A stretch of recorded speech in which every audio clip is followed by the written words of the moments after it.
we'll be sure to um, keep this format in future conferences.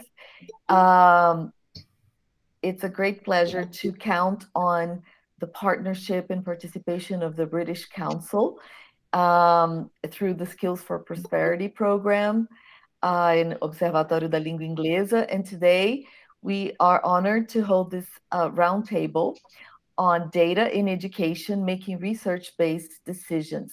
This really ties into the last plenary we had with Carol Lethaby, because she also talked about evidence-based learning, research-based learning. So we're talking about, research-based, evidence-based data informing our teaching and the decisions we make as educational leaders, etc. Right? So thank you very much for being with us. And I'm going to pass the baton to Cynthia, who is responsible for leading this roundtable. So over to you, Cynthia. Thanks, Isabella. Hi, everyone. It's a pleasure to be here today. I'd like, first of all, to thank Troika for providing the space for us to be here discussing data in education. So I'm Cynthia.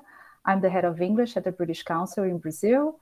And along with Maria Elisa. Maria Elisa, if you can just wave to so everyone knows who you are. So this is Maria Elisa Brandt from the State Secretariat of Education, São Paulo, and Thelma Jimenez. Thelma, could you also please wave?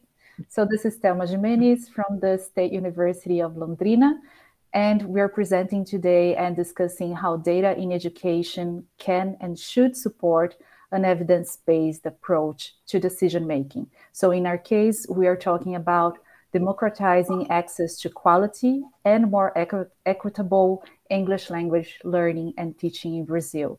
Of course, considering the different levels, so the municipal, the state, and the federal levels, and also considering the public and the private sectors. So in order to do that, Lily, could you please move to the next slide? Here is the agenda. So to do this, I will firstly provide a brief overview of the Observatory for English Language Teaching. It's the first observatory of its kind in the world, and it will enable you to understand a bit more of the observatory, and afterwards you can explore the platform and the different contents available, be it for English teachers and also researchers. After that, Maria Elisa will present her experience at the Evidence Office within the State Secretariat of Education in São Paulo. The office was created in 2020, and she will bring some interesting findings on teachers' admission processes and also on continuing professional development. Thirdly, we'll have Thelma sharing main results of a study from the Observatory for ELT, where we've looked at the Brazilian teachers of English in basic education, and all of this content is based on the data from the School Census 2020, so prior to the pandemic, and she will also bring some implications to the discussion around educational policies. Last but not least, we'll have a Q&A session where you'll be able to ask the three of us questions, and we'll be able to discuss different points that were raised throughout the presentations. So please feel free to send your questions through the chat box throughout the presentations. And my colleague Liliana, also here present, Lili, if you could say hi, she will compile them, and we will hopefully be able to answer and discuss many of them as possible. Can you move to the next slide? Thank you, Lily. So the next one. So I'm going to give you a bit of the context of the Observatory for ELT. So the Observatory for ELT is part of a wider program called UK-Brazil Skills for Prosperity. It's an initiative from the UK government, and the objective, as I've mentioned, is democratizing access to quality and equitable English teaching in Brazilian public schools. So what do we mean by equitable access? So we're talking about ensuring that this initiative is reaching the most disadvantaged students and English teachers in countries as well. So the UK-Brazil Skills for Prosperity has been developed and is being implemented On the right side, you guys have here the consortium partners. So we have Lehman Foundation, who is the lead organization. We have Instituto Reúna, who is looking at developing national references for English. We also have Associação Nova Escola, who is responsible for materials development and a series of teacher training initiatives in 5 different states in Brazil, 1 state per region. And the British Council, we are the technical advisor for English, including the development and the implementation of the Observatory for ELT. And we also lead on the gender and social inclusion component, which is this equity component. So if you want further details on the program itself, you can find them in the Observatory for ELT website. On the bottom of the page, you have 2 links, one in English and one in Portuguese. The Observatory has its English version and its Portuguese version. So all content is in Portuguese. Most of this Portuguese content is also in English. Lily, could you please move to the next one? So what is the aim of the observatory? Why have we developed an observatory for ELT? So this platform, it's still being built, so it's still a work in progress. This is important to say. It's not right now the final version of it, and we don't really believe there is a final version of it, but it's being built to become a center of intelligence, insight, and information on English teaching in Brazil, as well as being a dissemination hub for the Skills for Prosperity results, where we can share experiences and lessons learned throughout the program implementation in these 5 pilot states in the country. So it's basically an online platform. And you can see here we have original content that we developed. So for instance, we have journalistic pieces from, like English as a lingua franca. You will find a journalistic piece around that because we understand the BNCC brings this concept, but we try to bring this in a language that it's easier to understand, bringing different voices, interviewing different voices, and discussing the implications of English as a lingua franca for the teachers in the classroom, for instance. We also have curated content. So we try to look at different content available, publications, research pieces, but also materials for teachers. And we bring this also in the observatory. And we have a data session here with infographic and data sessions, which I will talk in a bit, and things that we've been developing through the Skills for Prosperity program. So policy papers, different types of insights. We bring experiences from English teachers from different parts of Brazil. So everything in one place, and also more importantly, with a cross-cutting focus on race, gender, and social inclusion. We also have a series of events. So for instance, like taking part in this event to present the observatory, but we also developed some events with different topics related to English. Lily, could you please move to the next one? So I'm just going to show you a bit concretely, what does this mean in practice? So here you have, for instance, here are the pieces of news in Portuguese, but you can find them also in English, the different topics that we talk about. So inclusion of students with disabilities in English classrooms, active methodologies, and the role of continuing professional development of teachers and thinking about the diversity. There's a series of topics and themes that we talk about in just journalistic pieces. Next one, please, Lily. And as I've mentioned, we also lead the gender and social inclusion component, which is the gender equality aligned with the SDG 5. And we value English. We see English also as a right of students.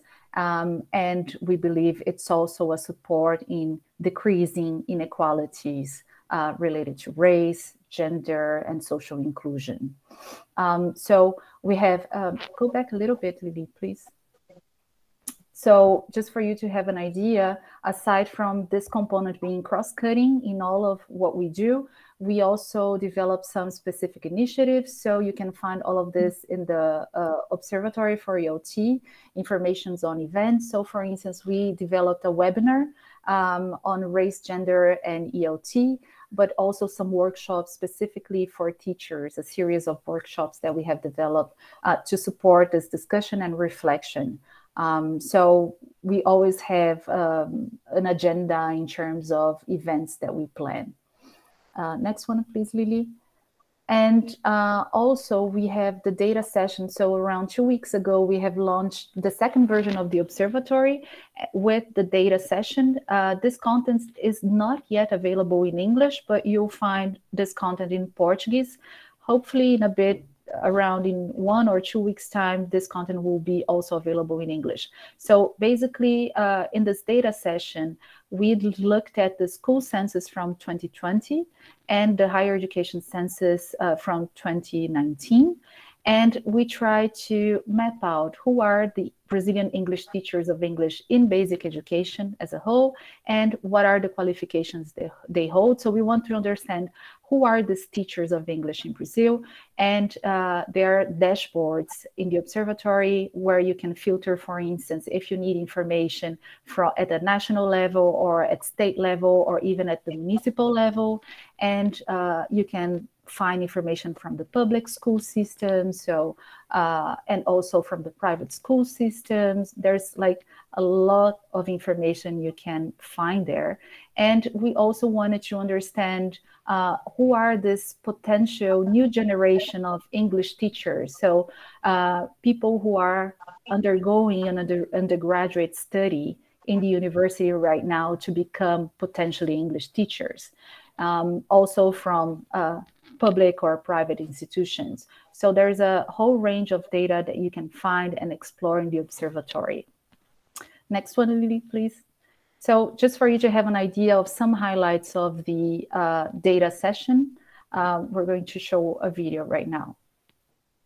Você sabia que o Brasil tem cerca de 172 mil professores de língua inglesa e que 80% são mulheres? O Observatório para o Ensino da Língua Inglesa acaba de lançar um estudo sobre o perfil, contexto de atuação e de formação de professores de inglês no Brasil. 39% dos professores se declararam brancas ou brancos e 32% se declararam negras ou negros. A média de idade dos docentes é 41 anos. Além disso, 0,27% informaram ter alguma deficiência.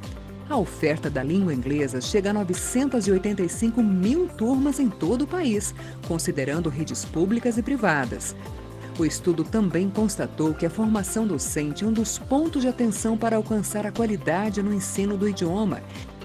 E falando sobre formação, o observatório analisou o perfil dos estudantes universitários de língua inglesa e descobriu que 67% são mulheres, 39% do total de estudantes se declaram negras ou negros, 74% fizeram o ensino médio na rede pública, 9% ingressaram nas instituições de ensino por políticas afirmativas, 47% realizam formação EAD.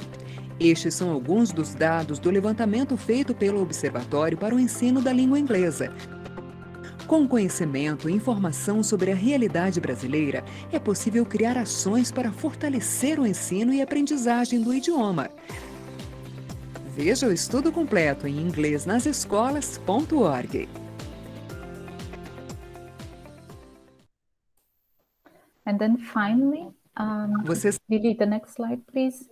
We have also launched a podcast from the observatory, and the objective is to provide information and qualified discussions on the teaching of English through different interviews, contributing to the understanding of the current English language learning and teaching scenario in Brazil.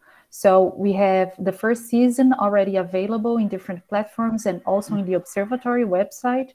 The first and the second, if I'm not mistaken, episodes are already available. There are 6 episodes in total, and we talk with different specialists from different parts of Brazil.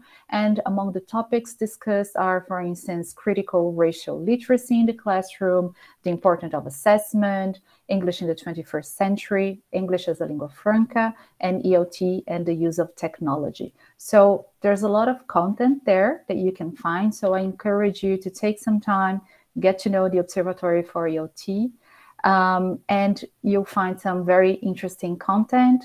If you want, you can also subscribe to our monthly newsletter, either in English or Portuguese. So I hope you enjoy. Thank you. So I'm going to pass the word to Maria Elisa. Hi, everybody. My name is Maria Elisa Brant. I'm so sorry for the wrong name. It's my husband's profile, so let's go on. Well, I'm a doctor in sociology by USP, University of São Paulo, and I work in a career of the government of São Paulo called Public Policy Specialist. And now I'm currently working at the Secretariat of Education. It's been almost 3 years. And specifically at the Escritório de Evidências. In English, we named it Evidence Office. So, first of all, I'd like to compliment all of you, and particularly Cynthia Gonçalves and Thelma Jimenez, my colleagues in this roundtable, and particularly to thank Cynthia and the British Council for the invitation. It's a fine opportunity to present our initiative. So I'd first like to say that the Observatory for English Language Teaching for us is a very important initiative that goes alongside with many others created by NGOs, social movements, foundations, and governments. That's the case in the Escritório de Evidências or Evidence Office. The important thing is that we share a common goal. And in the presentation of Cynthia, in the slides, I would like to quote the goal, the objective is to disseminate knowledge to support policymaking, management, regulation, and research. So I tend to show that for us, we share this goal. The Evidence Office at SEDUC, as we call the Secretariat, SEDUC São Paulo, has mainly most of the goals that the observatory has, with some particularities that I intend to show. Well, going to the agenda, I'll first talk about the theme in general, give a broad strokes about what is evidence-based public policy, its challenges and its opportunities. Secondly, I'll present the Evidence Office, and finally, I'll show some relevant findings about public schools. I'll mention two studies that were shown in our seminars. One is regarding the process for teacher learning by 2 secretariats of the 2 states of São Paulo, and another one deals with the process of admission of the teachers. I think those subjects, despite being general, they have implications for the teaching of English. So, what are the challenges for evidence-based public policy in Brazil? Despite the fact that we have great capacity for evaluation methods, we have great research, and even we have capacity within some government organizations, the fact is that few administrations make methodologically robust diagnosis and evaluations. In the public management field, there is a cycle that's very famous, everybody knows it, that it's called PDCA cycle, that depends on diagnosis, researchers, depends on evaluation. So the first step to plan a public policy, you have to understand the problem that you're dealing with, the phenomena, what you have to do. For that, you have to research. You have to make good diagnosis. Secondly, you have to implement the public policy, of course. So the second step is to do. The third step is to check, to evaluate the quality of the public policy that we created. So if it's not good enough, we have in the fourth step to act on it. So we have to change, to improve, or even to discontinue the policy if it's not good. So despite the fact that it's so important, why is that governments don't do such evaluations or don't do them in the frequency that we would hope for? First of all, there are the political costs. We have to understand that our scenario, our public management scenario is strongly determined by short-term political calculations. The government in place wants to be re-elected, so if it becomes public that some specific policy, it's not good, didn't work, it's bad publicity, and the person fears that it won't be, the candidate won't be, the government won't be re-elected, and so on. So instead of looking at the broader picture or at the long-term planning of the state, they choose not to do it. A second aspect important for the discussion here is that in order to evaluate the impact of policies, of large policies, it takes time in the long run to evaluate the impact in the long term. In the long term, it takes long-term investment and by various administrations. Whereas in Brazil, I think most of you notice that when you change government, it's very frequent that they abandon the things done by the previous government. So that's a great problem. Thirdly, the change needed, the cultural change needed in public sector, it's much more complex than in the private sector, especially because we don't used to do that. We don't have resources, financial resources, human resources for big managerial action regarding change and development. And fourthly, we have today in Brazil a lack of professional development in the public management, particularly regarding management. Perhaps, I don't know if you know that, but the most part of our administrative teams are composed by teachers that don't usually have those kinds of capacities. So they don't know, we don't know how to use Excel, we don't know how to use planning sheets and many other tools for the public management, the data analysis, the analysis of the data and so on. So we hope to change that.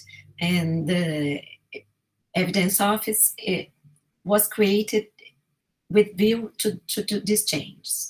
But let's talk about the opportunities now. In Brazil, today Brazil, in my opinion, has some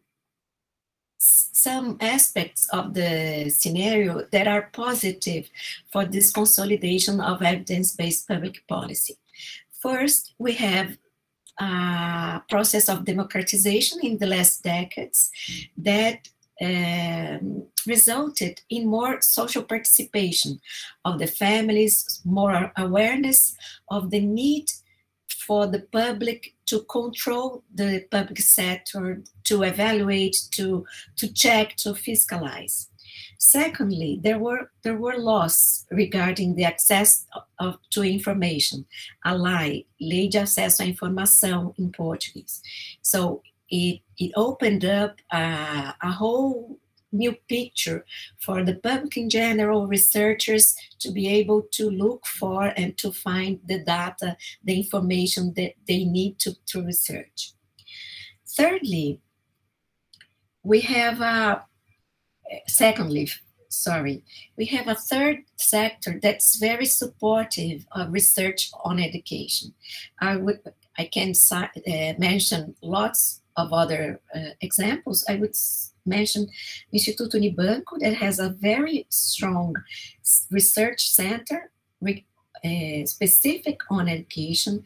You have Fundação Lehman, that is financing the Observatório do Ensino da Língua Inglesa at British Council.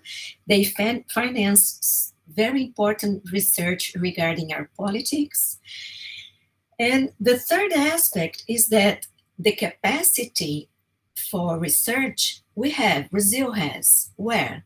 At the universities, at the centers of research, and so on. So what we have to do, the government, considering that we don't have this capacity and we won't in the short term have the money needed to bring to the government those capacities, because it's very expensive, this specialty. You have to consider that Brazil pays very poorly its workers. So if you think of this, what is needed in order to build evaluation teams, it would be too much for the government. So the alternative is a very good alternative, which is partnerships with the centers, the research, the academia, as we call it, and the foundations and so forth. That is one of the ambitions of the Evidence Office at SEDUC, to articulate the public sector and research institutions, to foster research aiming at solving strategic problems regarding basic public education. So let's talk about the Evidence Office. We were created at 2020, as Cynthia already mentioned. The area is still being implemented. We have to consider that right after we began our activities, the COVID pandemic started, so the secretary had to shift its focus to other places. Our mission is to promote research in education and evaluation of public educational policies, to disseminate scientific knowledge regarding education, and to build the capacity not exactly on evaluation, but on understanding evaluation, understanding data, learning how to read data and information in order to plan and correct our policies. We've already done one course on Excel, and we hope to continue working on that, workshops on public management and so on. Our results so far: we've been doing fortnightly seminars and fortnightly bulletins. Our bulletin is called Educação em Evidências, or Education in Evidence. And in our seminars, we invite researchers to present their results, their scientific research, scientific projects to our team and to the public in general. We work at YouTube. Afterwards, I can mention after. We have also a partnership with the Inter-American Development Bank, which is now ongoing. The IDB is sponsoring this study about the reopening of schools, considering both educational aspects and health issues. It is being done by Brazilian researchers working at the University of Zurich. And also we've been talking to FAPESP, that is the government foundation that finances scientific research in order to promote science applied to public education. Now I'll mention the two. Well, I could talk about many other projects that were presented in our seminars, but I selected two of them that I think has more to talk, has more implications to the teacher of English. The first study was by Barbara Born. Barbara Born is a Brazilian, despite the name. She's a PhD student in the teacher education program at Stanford University. And the seminar was called Becoming a Teacher Training, Understanding the Knowledge and Practices of Trainers Based on Education Secretariats. There is a link, so if you receive this presentation, you can click on the link to get to the seminar on our YouTube. So her research investigated two training processes done by two big secretariats, two state secretariats in Brazil. And what her study showed was that the trainers' profile, the people who were the trainers of the teachers, they had practical knowledge about the subject, I mean, the field of knowledge that they were supposed to teach. And also they had practical knowledge regarding pedagogy, about how to teach students, but they didn't have the knowledge about how to teach teachers, how to teach adults, how a good process of professional development with adults had to work. And also she showed that the formative practice within these processes used few active learning techniques or few representations of teaching practices. Those representations of teachings are the practice that guide the didactic practice with students. So the background of her study was the evidence that had already been consolidated regarding what makes a good process of teachers training.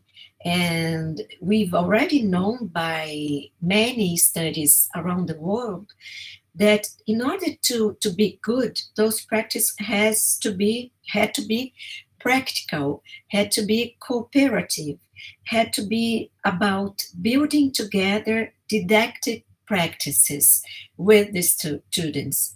It has already been shown that in order for the person to reflect on her or his practices, in order to change their practices, there has to be a practical work and reflection within the learning. The second study that I would like to mention is by Leonardo Rosa. Leonardo Rosa is a doctoral candidate in the program Economics of Education program at the Graduate School of Education in Stanford. His seminar was called Why Does My School Have No Teachers? The Importance of Rules in Selective Processes to Explain Teacher Scarcity. He analyzed all the states in Brazil, looking at its laws and norms related to teacher admission.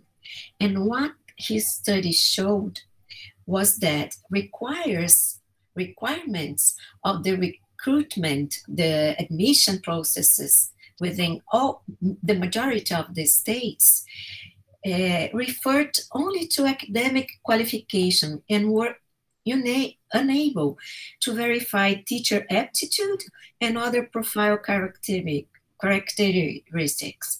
For example, we now know by many other studies that cooperation is a very important characteristic for the teacher we want today. And those kinds of admission processes weren't able to verify such characteristics.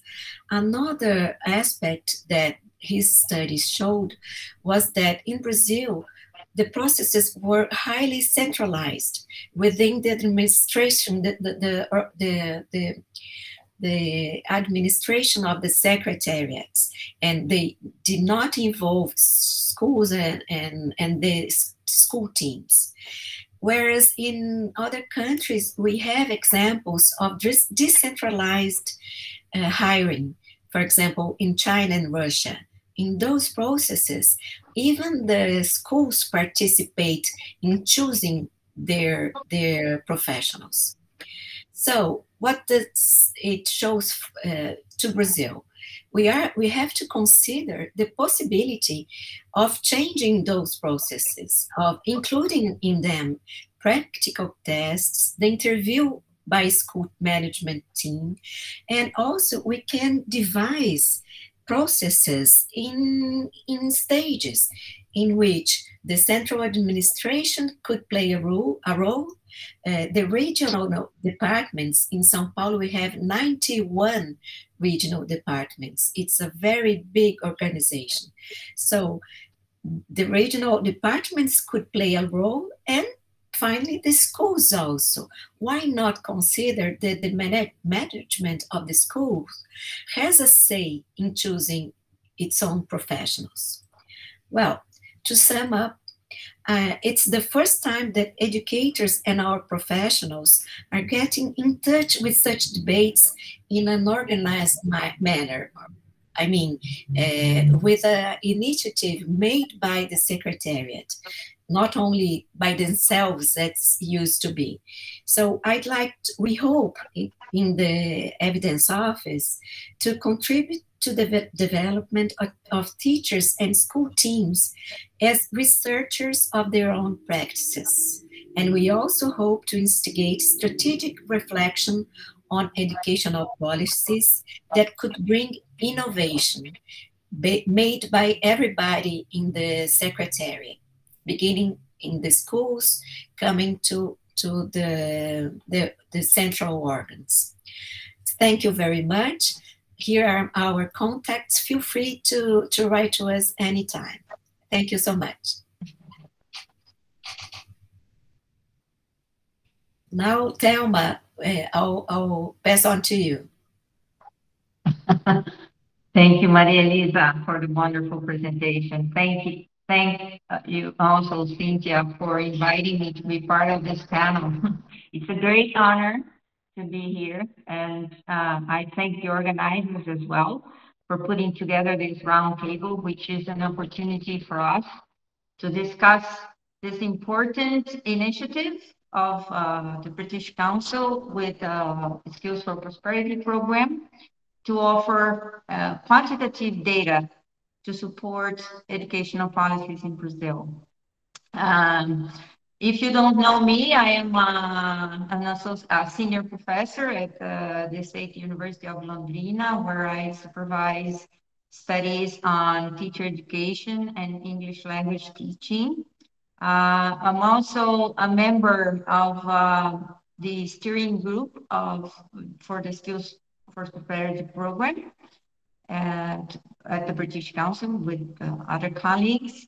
And it's a great pleasure to be part of this initiative because it is offering an innovative way of looking at the profession in Brazil. And we have a lot to take from this wealth of information that is being displayed now, as Cynthia has already introduced earlier. So my contribution will be selecting just a few numbers from the study that has been carried out based on teachers' qualifications. And this data has been collected from the INEP census for basic education it was published in 2020. And we are going to look at the gaps that have been found in order to support educational policies. As we know, English language teaching in Brazil has a lot of work to do in order to achieve the goals that we all want, more and more Brazilians learning English with quality. So what I thought I would do first, Liliana, thank you also, Liliana, for being at the backstage, moving the slides for us. If you can go back a little bit, please. The previous slide, yes, thank you. I hope that Cynthia is controlling my time, or someone is controlling my time if I go too slow or too fast. Don't worry, I'll let you know, Thelma. Okay, thank you. What I'm going to present here has already been somewhat introduced by the video that Cynthia shared with us. And it's based on an executive summary that has been produced with the data that's already available on the observatory site, as Cynthia also mentioned, the data section of the observatory. And it has this publication that is available already in Portuguese that you can download from the website. And the English version is under preparation. So in order to produce this paper or this study, there was a very committed team of people, and I'd like to thank especially my colleague Wander Viana and Luisa Giannini, who worked with us on this analysis and provided the data. Luisa, especially with the statistical information, and Wander and I were working on the analysis. Of course, because there is so much data there, we had to select a few points to highlight. And in the case of this presentation here, due to time constraints, I'm going to focus on just a few, which I hope will trigger some very interesting discussions that we can have at the end. So while I am talking about this, please put your questions on the chat there. We'll be very happy to have a dialogue on the data that is going to be displayed here. And of course, there's lots more on the website, and I'm sure that you will be curious to go there after this roundtable. So this is the reference, and the next slide is just about the three main questions that I thought we could concentrate on this afternoon. First of all, a very important question: who are the Brazilian teachers of English in basic education, and how the census data can update us on this, because as you know, the British Council has already produced other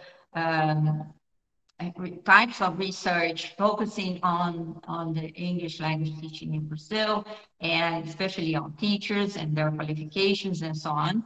But these studies are now being complemented by this more in-depth study that looks at specific data from the census, and also makes this available for consultation and at a very, very local level. So you can look at the data from your municipality, or where you live, or your state, or the whole country. So it makes this widely available.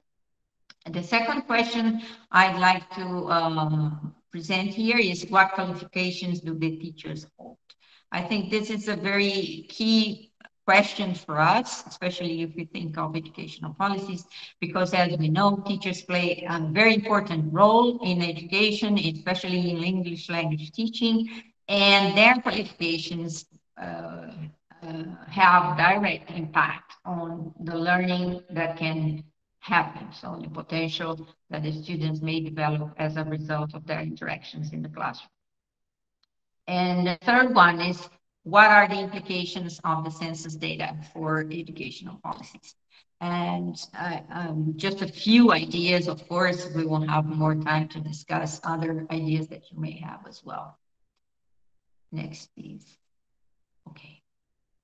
So, as I said, although we have already developed some studies on the qualitative aspect of English language teaching, especially with the previous reports by the British Council, but also by other researchers in the field as well. This initiative fits into the one of the strategies recommended by the OECD document, Education in Brazil, an International Perspective, that has been published in English first and now available also in Portuguese. And this document provides strong support for the initiative that we're talking about here. The idea of collecting information from the census in order to monitor, identify, and support policy development. And in a way that is accessible to stakeholders. So this is perfectly matching this idea that we need to collect data systematically, and we need to make this data accessible, and also strengthen the channels of dissemination of information, of good practices and policies. And I think that's where the observatory comes in a timely manner. And as Cynthia mentioned, in perhaps the first and the only initiative in the world to do that for EOD. So this document by OECD shows that perhaps we are on the right track of trying to bring more data to support educational policies. Of course, we have a wealth of research in ELT in Brazil, especially in the field of applied linguistics. There are so many postgraduate programs, lots of researchers dedicating themselves to studying what's going on in classrooms, what teachers' beliefs are, how they are implementing the curriculum, the new curriculum, and textbooks, how they're being used in classroom. And so lots of qualitative studies that now have the opportunity of being complemented by more quantitative data. So the data that I'm going to present here is based, as I said, on the census data of 2020. And the data was collected taking the data of reference March the 11th last year. And as you know, the census is compulsory for all schools, both public and private schools. So we have a pretty good picture of what's going on in the schools in terms of enrollment, teacher qualifications, management, etc., etc. In the case here, we were looking at the microdata of English language teachers only, or the teachers who indicated in the questionnaire for teachers that they were responsible for English language classes. And so we based our study on 4 databases. One that brings the total of Brazilian teachers of English. The other database is the number of teachers per administrative unit, or what we call levels, like municipal, state, federal, and private. Also, teachers per learning stage, fundamental, or ensino médio, EJA, etc. And also the number of English language classes, the number of turmas, and how the teachers were connected to those classes. Next, please. As you saw in the video, most of the Brazilian English language teachers are women, white, with an average age of 41. This means that considering the retirement schemes that we have in Brazil, especially in the private sector, but also in state sector, it means that teachers will remain in the profession for at least 2 decades more. And that has implications for policies as well, because if these teachers will continue in schools, given the qualifications that they have, something needs to be done to improve the level of qualifications and also the professional development of these professionals who will remain for quite some time in classrooms. What we have to point out, however, is that there is a considerable percentage of teachers who did not disclose information on color or race. So whatever information that we provide here in terms of color, for instance, is a bit skewed because we don't have 100% of them disclosing that kind of information on the form, the census form. Next, please. So here we have the charts that are also available on the observatory site in terms of age. And as you can see, the yellow and green show that most of the teachers are between 30 and 49 years old, with an average of 41. And also that most of them are women, about 80% of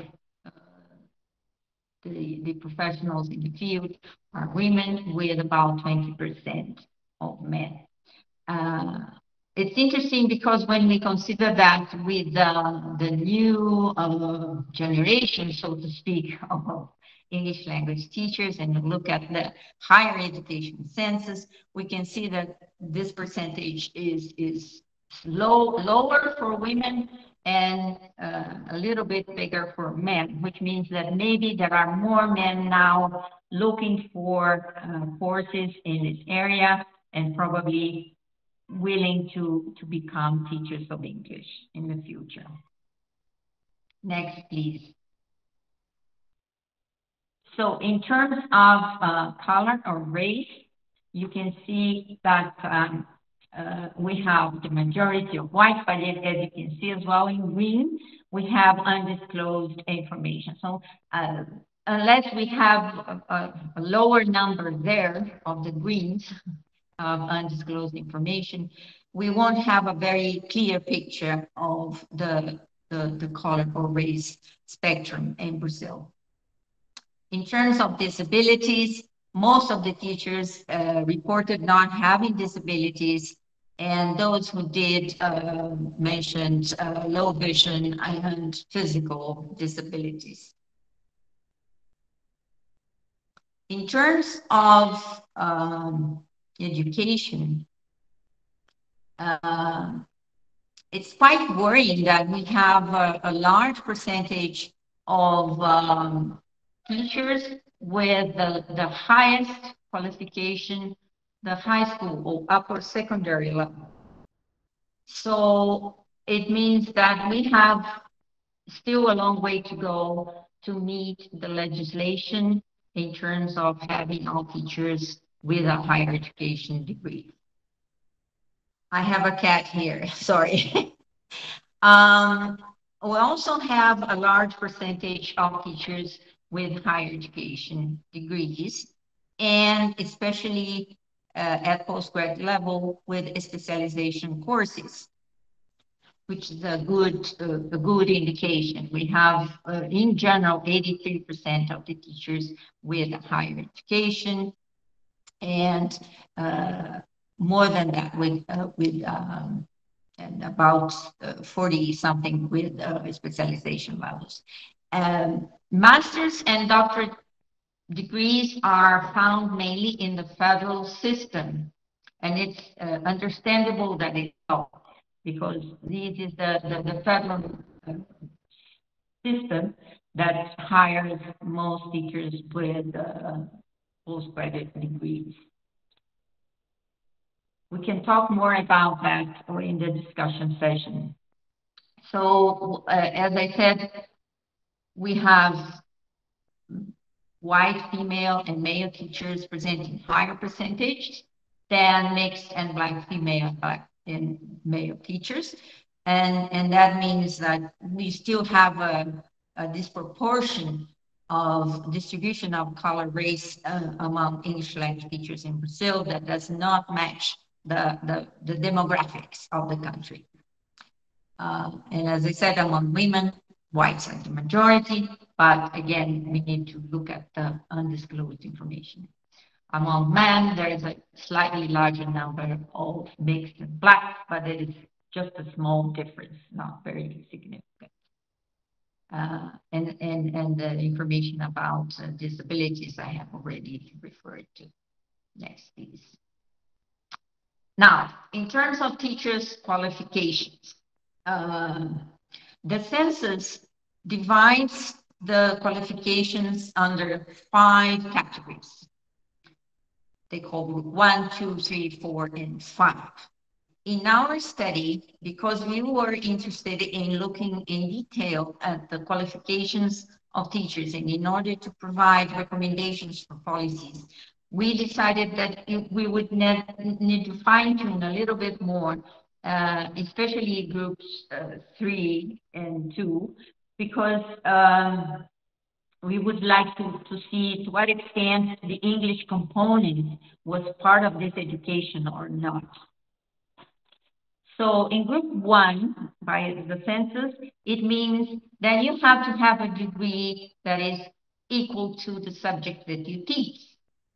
So in this case, we adopted the category of considering it as adequate, and group 1 is considered the adequate one for INEP, and in this case for us too, a degree in letras, okay, which is English language and literature, with an English component. That is letras inglés o letras portugués inglés, which would be the ideal qualification for this teacher. Or a BA, bacharelado, in English with pedagogical development, like a complementary education and pedagogical issues in the English language. So this would be the ideal, either a BA or a licenciatura with pedagogical and language education.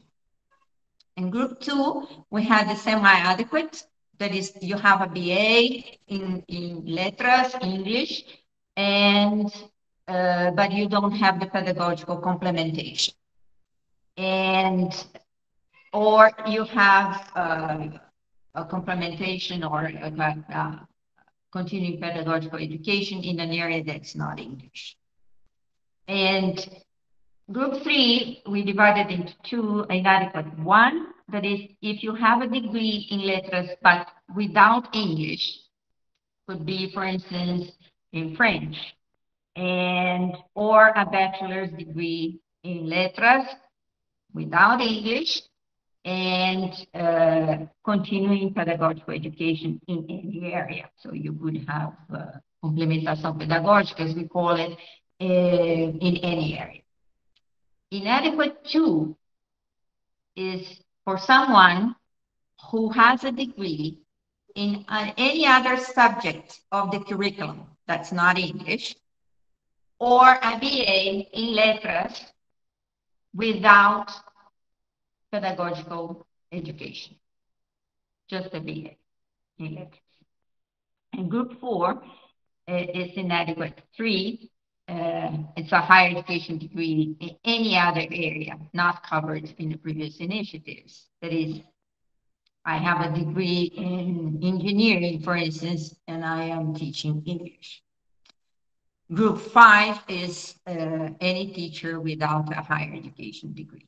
I know this is a lot of information to keep on the mind when looking at the next slide, but it's something that you will see that reveals the inadequacy of qualifications that teachers in Brazil have. So next, you can see here that most of the teachers are under the inadequate 1 and 2, or even without a higher education degree.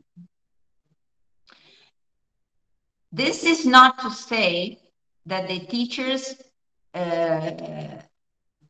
education quality is being assessed here.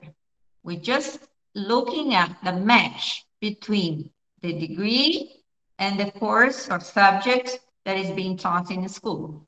So if I have a degree in mathematics and I'm teaching English, this is considered inadequate. Yeah, inadequate qualification.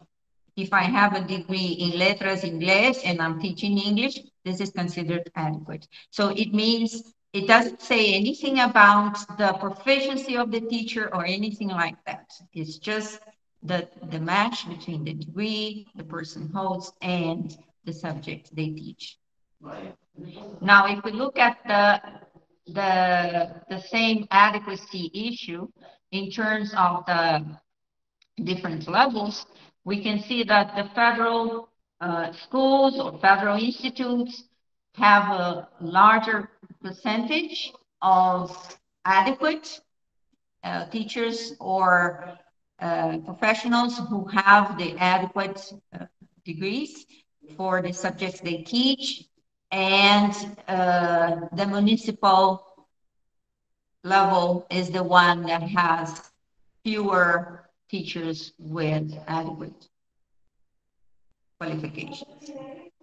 In terms of inadequacy, that is teachers at the other end of the spectrum with no higher education, is the private sector that has a large percentage of teachers without a higher education degree.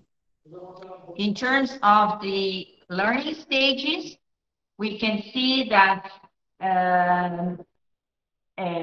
upper secondary levels or group classes with upper secondary classes have more adequate teachers with adequate qualifications, whereas multi-level ensino fundamental, which is multi-etapa, means that a teacher is responsible for students at different learning stages in the same classroom, especially in rural areas. This is very common. It's where we can find most of the classes with teachers without a higher education degree, which is in purple there. Next, please.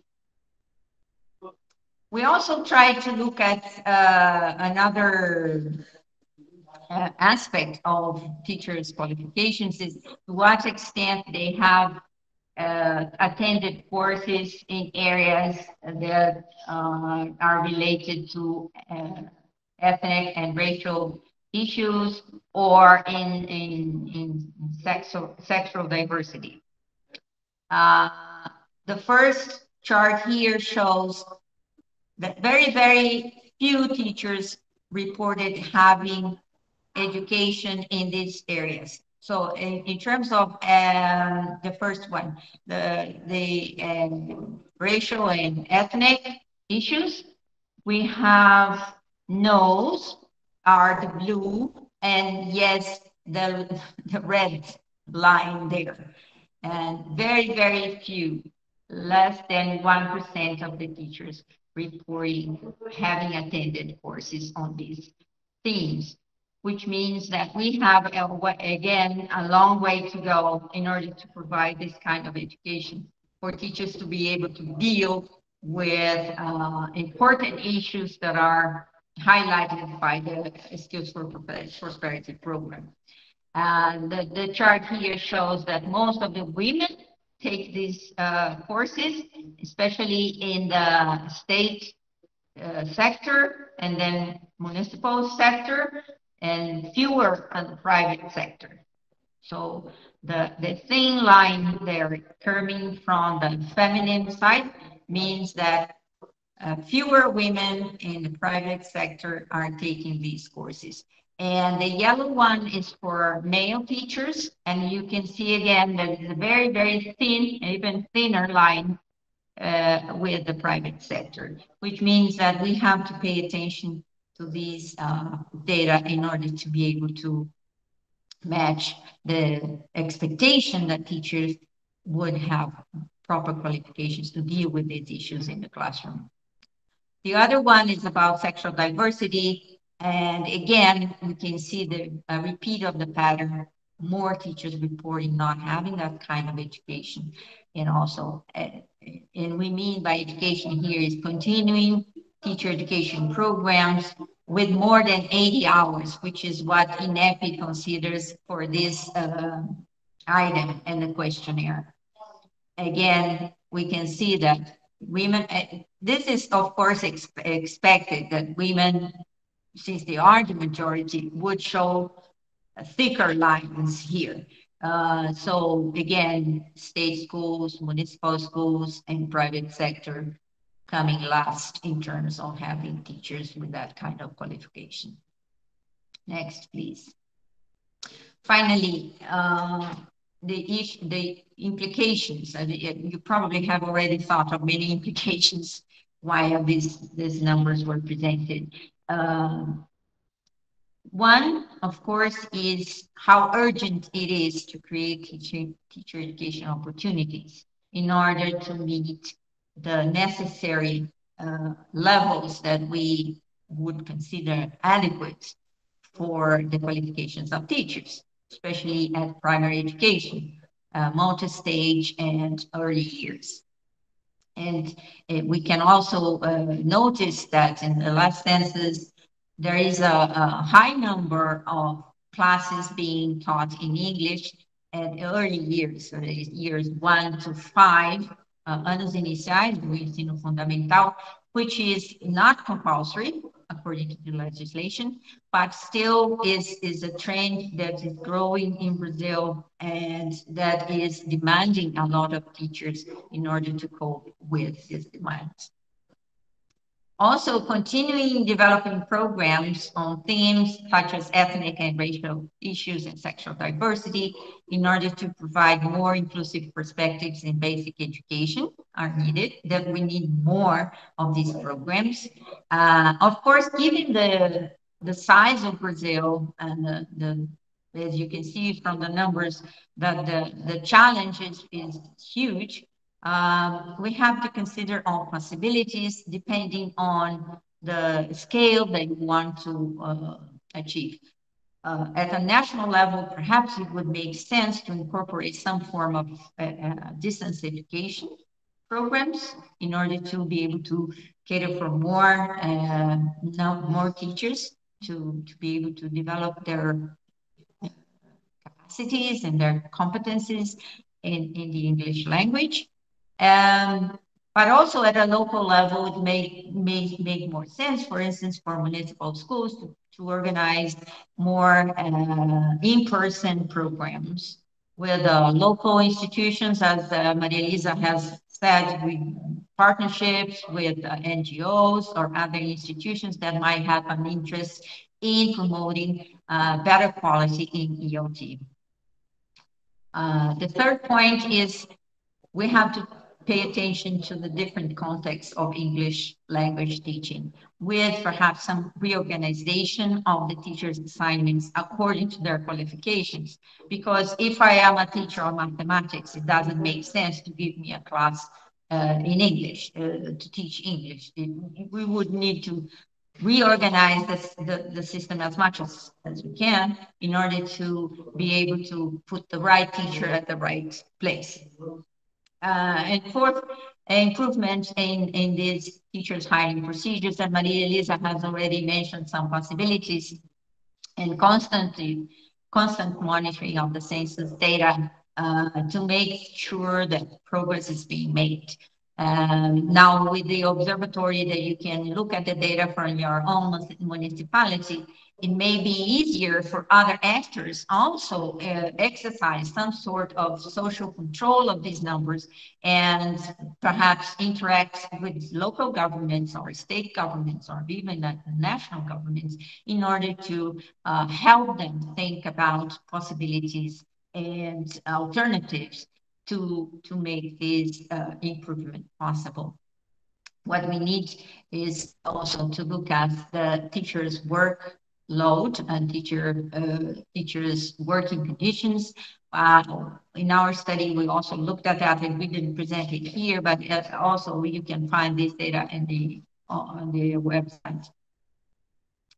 So basically, I think I have talked more than my time, and it would be perhaps good to open for the conversation now.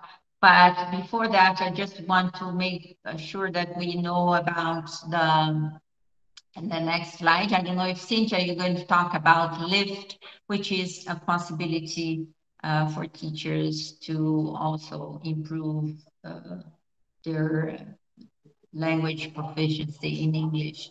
Would you like to talk about that, Cynthia? Yes, thanks, Thelma.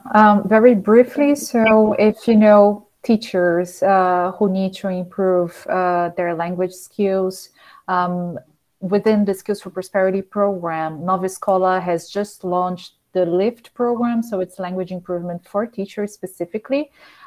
They have developed for now, I think it's the A1 levels. And so it's general English, but there's also English related to, you know, teaching English in classes. So it's a self-study course online. There are going to be some live sessions as well with teachers from different parts in Brazil. So if you know people who would like to take part in this course, it's free of charge. Feel free to share this with people you know, and it's available on phone. So, you know, there's different options. Just take a look at this website. Lily has also shared here on the chat box. So I think we could start discussing a bit more the presentations. Maybe, I don't know, Maria Elisa, if you want to start. We have 3 questions. We prepared 1 question for each of us. And then if you'd like to also ask us questions, please do feel free. And we can share our thoughts here as well. Yes. Well, we hope to get questions from the public in general. So in the meantime, I would like to ask you, Cynthia, about what more is being planned by the observatory after this study. What have you been, what other actions you are preparing? So I think one of the challenges, let's say, that we face is that there is a lot of data. So for instance, the school census and the higher education census, they are made available, the microdata, by INEP. So it's a yearly study, but it's very difficult for you to actually get a hold of this data and actually understand what this means for your practice, if you are working in government or, you know, at a local level and so on. So developing this data into information and knowledge that is being able to be used afterwards, I think that's a challenge. So now we have a whole range of data available in the observatory. The next step, probably around December, maybe January, we will have a policy paper on continuing professional development and also discussing a bit more the initial teacher education as well.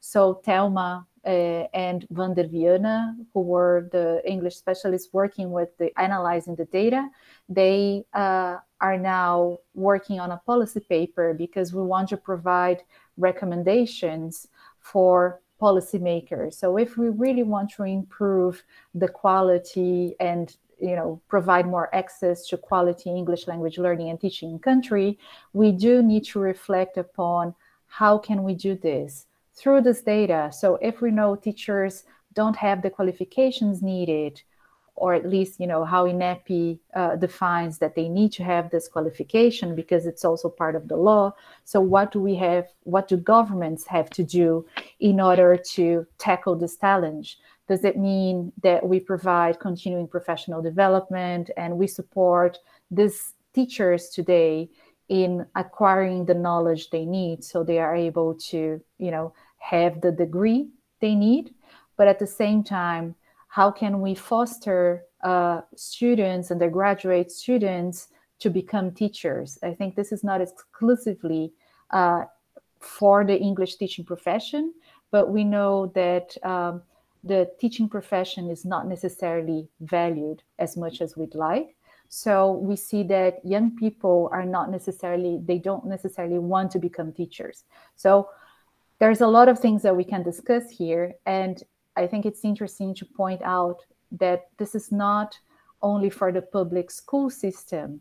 If you can look at the data in the observatory, you will notice that the same things that we are discussing for the public school systems, we also have to discuss for the private school system. So we tend to say, oh, we don't learn in public schools, but in private schools it's different. We have seen that there's a considerable number of inadequate teachers with qualifications in the private school system. So this should be also a concern, and we should be discussing about it. So this is one of the things that we're going to do, developing this policy paper and also making it available and accessible through the observatory. Hopefully we'll be able also to yearly provide an update on this data on English teaching, because, as I said, it's available yearly. And because English has become now mandatory, this is actually the first year that we have specific data on English. Prior to this, it used to be English and other foreign languages. So now we are able really to focus, to shed light on the English teaching profession specifically. So these are some of the things that we'll be developing, and we're really hoping to have such discussions as this one.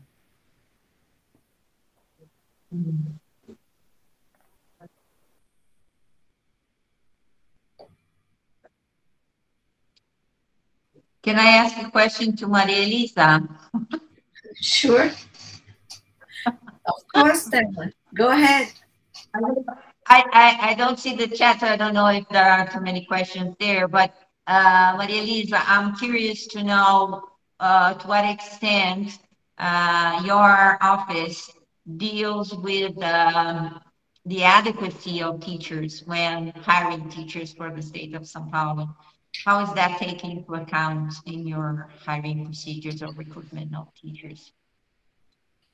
Well, my office in particular doesn't deal with such policies. We have another coordination, that human resources coordinations, that works together with the pedagogical coordination in order to make os concursos, né, the admissions processes. So what I have to say is that, of course, in the admission processes for that admit teachers, what is called, I don't know it in English, how can we say it, but in Portuguese we call them efetivos. So it means that the typical admission tests that the person, after 3 years of a period of tests, becomes effective and very difficultly would be fired from the job. This works in the same way for all public servants. I mean, it's the estágio probatório that we call. So this process of admission, in order to become an English teacher to the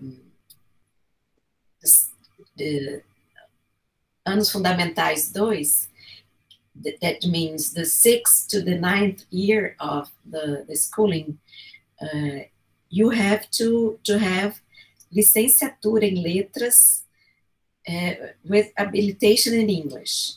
And this is not a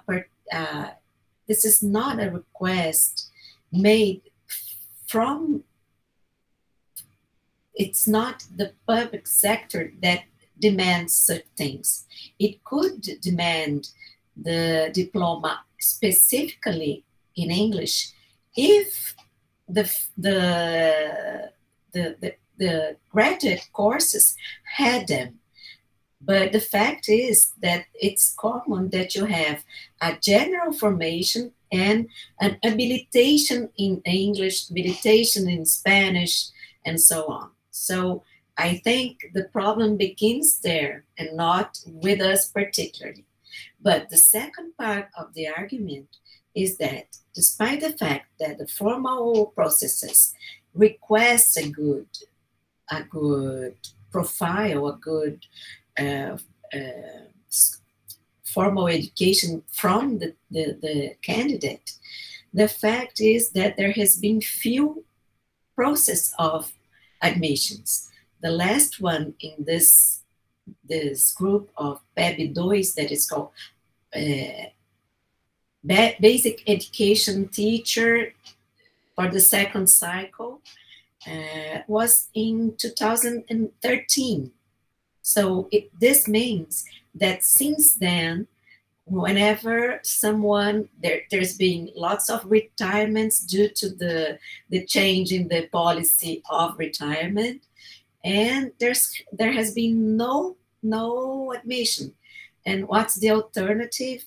The teachers, the temporary teachers. And in these kinds of processes, it's a selective process, much less formal, much less demanding. And in these kinds of selections, what it's asked is the candidate must have one of these qualifications: English with licenciatura, which means a pedagogical training, the bachelor degree, which means no pedagogical training, or even a technician degree in English. So as you can see, we lower our expectations because we are dealing with a temporary contract. This is the name. We hire from year to year, and we are renewing this contract. And I looked up at our data. It seems that this happens with all the disciplines. It's not a thing particular to English, but if you compare PEB1 that are in the first cycle, the first year to the fifth, and you compare it with PEB2, which is the 6th to the 9th, I think our data is very similar to what Thelma showed in one of her slides regarding the different qualification considering those two cycles, which I think it's a hypothesis for now. Perhaps the fact that PEB1, they are 75.7% temporary teachers, whereas in considering all the PEB2, the teachers in the second cycle, only 38.3% are temporaries. So you can see perhaps it's something to do with the lack of admission to PEB1 that has forced the admission of temporary teachers with lower formation, with a lower degree, something worse. Mm-hmm. That's what I have to tell you. The fact is, and also there is what you mentioned before, Thelma, that is the low interest rate, no, it's another thing in economy. But the fact is that the young people are not interested in the career because it's too poorly paid, too bad working conditions, and the salaries are low, and we can even in the last admission there came to a point that we couldn't find good candidates to fill the vacancies that we had. There was no demand. I think Isabella has her hands up. Yes, I have a question for Maria Elisa. In this selection process, both in the formal one and the selection process for temporary teachers, do they have to have a degree, a proficiency degree in English, or is it just the teacher education degree? No, it's a degree, but it's not, as I mentioned, the formal admission, you have to have a higher education degree. Yeah, but that doesn't mean that the teacher speaks English. No, in this case, you have to have the graduation in English. I know, but that doesn't mean that the teachers who have a degree in English speak English, right, Thelma? Thelma will concur with me. I mean, in some institutions, yes, but in general, if you look at the whole country, I understand you. And that's one of the greatest challenges I think we face, right? Now I understood your question, but this is something that happens with math, with Portuguese, with science. If you look at the data regarding the quality of the education of the people that go to teach public school, you'll find that they lack the basic skills in language. In math, consider the language also. In Portuguese, consider the language. In English. So we have it's not, of course, it's not something that only São Paulo has to deal with. It's Brazil all around. But the fact is that our on-the-job training has nowadays to fill in the blanks of the graduate education. Yeah, but I'm asking this, Maria Elisa, because in the federal district there is actually an oral exam for public school teachers admissions, and I wonder if this is true of the state of São Paulo as well. It isn't. I mean, it's been around for about 10 years. So the teachers from 10 years ago to now, they have to go through an oral exam of English in order to be admitted in the federal district. Okay. Yeah, I see. And it's the place where the teachers are the best paid in Brazil, right? So yes. So maybe in other places, if you had to require this, you wouldn't have teachers at all, right? I lived in Brasilia, and I know this for a fact, that and not only the teachers, but also the public servants in the federal district are very well paid. So it's all a circle. It's all the problems that you face being English teachers usually are the same, has something to do with general problems regarding all sorts of teachers, and it's a pity that it is so, but it's a fact. So this could be another area to be researched, because every state has their policies on how to develop this admission processes, who does that, if it's really the secretariat or if they decentralize it to the university, for instance, and the requirements vary a lot. We have tried through one of our studies to try to have like an overall picture of how this admission processes happen, but we weren't able to do it. It's a whole another study only focused on that because of the so many variations. But it's really important to have something more standardized. But you see, that's true for English. It had to be true for the other disciplines. You have to make, we have, I mean, we should be able to make a test class. As I was a university teacher long ago, and I had to present a class in my admission test to teach there.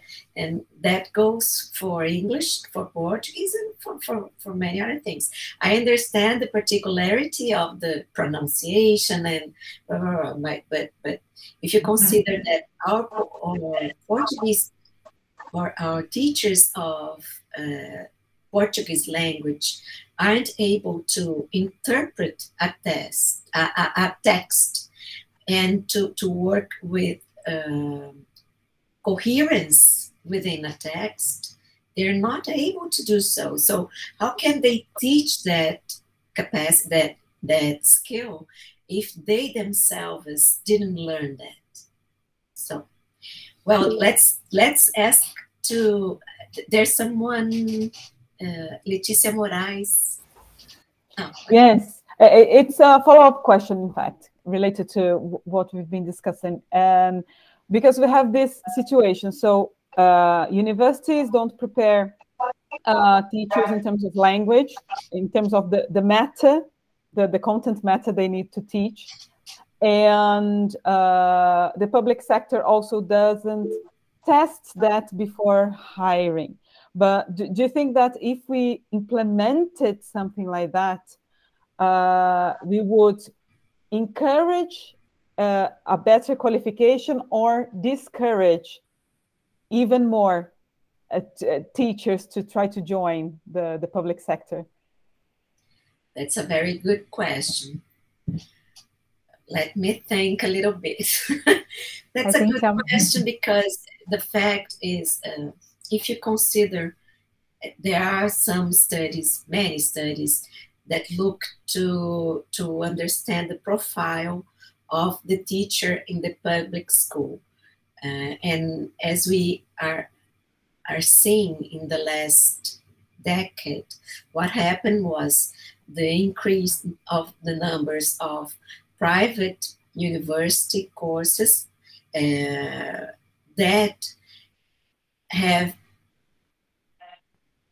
much worse quality, and the persons, it's the poor candidate, the people who couldn't have a good basic education, then goes to a bad university, has a bad formation, and it's that person, because they lack the skills to work elsewhere, that goes to work to teach our public school system.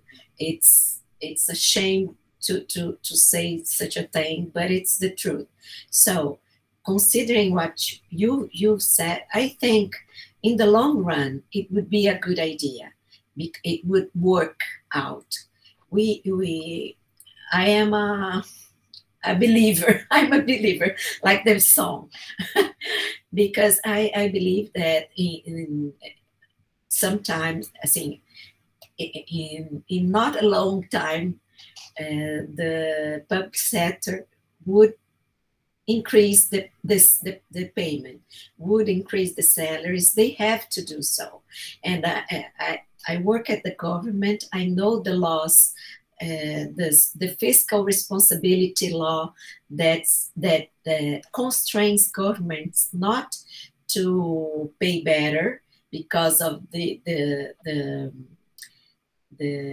what it costs. But sometime we're gonna leave COVID pandemic behind, especially the state of São Paulo, that's the richest in Brazil, has no excuse to not pay well. Because as we can see, Isabella mentioned the DF, and there are also other states that comparatively with the richness of the state pays much more to teachers, to police, to the police, and so on. So, going back to what you asked, perhaps it would discourage the worst candidates, if you know what I mean.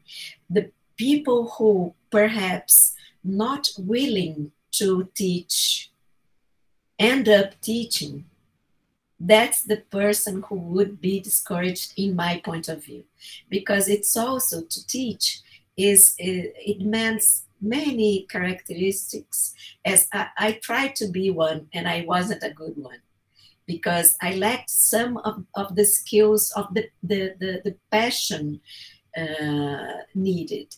And of course, I don't mean to say that it is a mission. I'm totally against those kinds of discourses that to be a teacher, it's a mission, blah, blah, blah. No, you have to be well paid, you have to have conditions, and so on. But there is a part of this, the discussion that depends on the willingness and the respect to the profession. Because usually people who were public school teachers and the good students that we had that continue studying, they usually say, first, I'd like to be a public system teacher in order to give back the education that I was able to receive. And that's the thing that I think, for instance, a person like that would willingly participate in those kinds of schemes that you mentioned. And also, before, afterwards, the person is admitted and you have a good on-the-job formation to begin with. And that's something that can be done with quality. It's costly, it is costly, but good teacher training is costly, I think. I'm aware of the time. Yes. I've noticed that Thelma has her hands up, so. Sorry. No, I know the time is up, but just to make sure that we all understand that the census data does not say anything about the proficiency of the teacher. It says only about the degree. I may have a degree in mathematics and be a very good English speaker and be teaching English, okay? But that's considered inadequate because the census is not capturing that kind of information about proficiency. And the second point is that about 50 or 60% of the teachers of English in Brazil are graduating from distance education courses in private institutions. And I think it's time for us perhaps to start looking at these courses, these undergraduate courses, and what private institutions are doing in their curriculum in order to tackle this problem, because we may be reproducing more than transforming the field. But and perhaps Cynthia and Maria Elisa too would love to continue the conversation, and I hope that with my email, if you want to continue talking about this, I'm more than willing to dialogue with you. Yes. Well, unfortunately, I'm going to have to be the bad cop here and and say that our time is up because we have other sessions coming up and people need a break because we've been, without any break since 1 o'clock, and people need, a restroom break, have some water, etc., in order to join the many webinars we have in about 30 minutes, in less than 30 minutes. So I'd really like to thank Cynthia, Liliana, Thelma, Maria Elisa for this wonderful opportunity, for trusting us to share this information with our public in the Troika experience. And you can count on us for other events of this kind. I think it's very important that teachers have a systemic view of our profession, and not just, you know, being closed in our own bubbles, right? That we understand what's going on around the country, we understand the data, and we can see where we stand in the profession, how we can contribute, etc. So thank you very much. It was a great pleasure. I already knew Cynthia, I already knew Thelma from other professional endeavors, but it was a great pleasure to get to know you, Maria Elisa, and I hope we have a chance to continue this conversation. Thank you, Liliana, for organizing all of this. Thank you so much, Cynthia, for bringing this roundtable to us. It's been my pleasure. Thank you. It's been a pleasure. Thank you both. See you. Bye. Those of you who are here, make sure you choose the webinar you want to attend, right? There are many excellent options, right? All of them are fantastic topics. So see you in a few minutes. Bye-bye. Bye-bye.